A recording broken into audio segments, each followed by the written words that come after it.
సహోదరి సహోదరుడా, పరిశీలన చేయి. ఎక్కడ నీవు నిలబడి ఉన్నావు? ఎక్కడ ఏ మార్గం నడుస్తూ ఉన్నావు? ఒక కాలు బండ మీద, మరొక కాలు ఊబి మీద పెట్టి నిలుచున్నావా?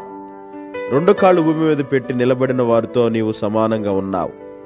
ఒక కాలు దేవుని మార్గములో, రెండవ కాలు లోక మార్గములో పెట్టి నీ జీవితాన్ని కొనసాగించినట్లయితే నీవు కూడా మునిగిపోయేటువంటి స్థితిలో ఉన్నావు. దేవుని ఆరాధిస్తున్న నీవు, ఆయన వెంబడిస్తున్న నీవు, ఆయన సన్నిధికి వస్తున్నటువంటి నీవు నీ స్వబుద్ధి మీద ఆధారపడినంత కాలం మునిగిపోయే స్థితిలో ఉంటావు.